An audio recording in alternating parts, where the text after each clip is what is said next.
My name is Jade Mark, and this is my story. My place in Canadian history starts out in the busy streets of London, England in 1888, where my great-great-grandmother Blanche Kelsey was born and raised.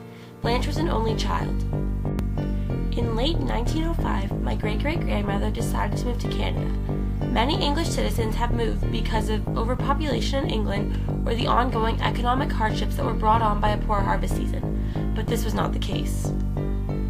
In 1905, my great-great-grandmother did the unthinkable. She fell in love with George Hilton, whose great descendant, Conrad Hilton, is the famous hotel mogul. Although Blanche's family was considered upper middle class, they were not wealthy enough in the eyes of the Hiltons. Blanche was never to see George Hilton again. Although their love was forbidden, Blanche and George continued to see each other in complete secrecy. When Blanche became pregnant out of wedlock, they decided to make use of this scandalous event to persuade the Hiltons that they were meant to be together. But the Hiltons would have none of it. They threatened George that if he continued to see Blanche, all of his finances would be shut off. Their only option was for my great-great-grandmother to leave. Blanche could decide where she wanted to go, as the Hiltons would pay her way. She chose Canada because of its ties with the monarchy, and that because it was an easy country to keep communication consistent with family in England.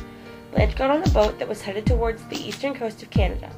On March 8, 1906, just off the coast of Newfoundland, the boat went into distress, and my great-great-grandmother went into labor. As she was being rowed to shore in a rescue boat, my great-grandmother Ellen Mary Hilton was born. They made their way to the corner of Yonge and Eglinton, where Blanche and Ellen Mary decided to settle in. It was difficult for Blanche when she first arrived because acceptance in her new community was very scarce, as being a single mother was frowned upon. So Blanche made up a white lie and said that she had gotten married in England and her husband had passed away. George Hilton would send and continue to send money and gifts on a regular basis, professing his love for her, and also stating that he would be with her in Canada soon. Although Blanche would often send letters back to George, they would never reach him, as his family would send them back to Canada. Over time, Blanche longed to continue with her family, and after the years passed, she slowly began to realize that George would never come by her side. So in 1908, Blanche met my great-great-grandfather Arthur Reed. It was 2 years later, in 1910, that they got married. In 1914, they had their first daughter, Emma, and in 1926, they adopted the third member to their family, Mary Ellen Reed. But by that time, Ellen had already married in 1925 to my great-grandfather, Sidney Albert Bonham. Although Sidney was a picture framer by trade, he was drafted to the Brooklyn Dodgers baseball team in late August 1939. On September 1st, 1939, my great-grandfather made his way to the Canada and USA border to make his first appearance in Brooklyn. As he reached the border, he received the news that the Second World War had broken out, and he was forced to turn around. He would never get the chance to play in Major League Baseball. He was not forced to go to war because of his age, but he was sentenced to a job in a wartime production factory. Sidney and Ellen ended up having 4 children: Blanche, my grandmother Joan, John, and Mike. In 1947, my grandmother Joan met my soon-to-be grandfather, Walter Michael Osmick. My grandfather's parents, Andre and Maria, were originally from Poland and the Ukraine, but fled because of the ongoing war. When Andre and Maria came into Canada, they applied for a Canadian passport. The Border Patrol quickly wrote down their names and took no time to assure it was spelled correctly. Our family's last name, Ozemikov, was forever changed to be Osmick. Andre and Maria decided to settle into Oshawa because of the highly known Ukrainian community. Andre and Maria had 14 children, along with 7 stillborn babies. My grandfather, Walter, was the youngest of all the brothers and 1 sister. By the time Walter was born, his oldest brother Joseph had passed away due to a railroad accident. In 1949, Joan Bonham and Walter Osmick got married. They had 4 children: Paula, John, Ellen, and my mom, Michelle.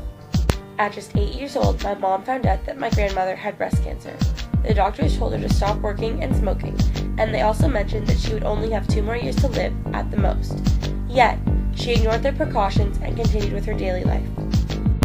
Walter and the kids took care of her, but on September 20th, 1981, he had a heart attack in his sleep and peacefully passed away. My mom was only in grade 10 when this happened. During the next 3 years, Joan's condition worsened, and she passed away on December 31st, 1984. In 1985, my mom Michelle met my dad Ken. My mom knew the moment when she saw him, he was for her. Yet, she needed the seal of approval from his mom and dad. Being from Chinese heritage, my dad's parents did not give in easily, but over time, they learned to love her.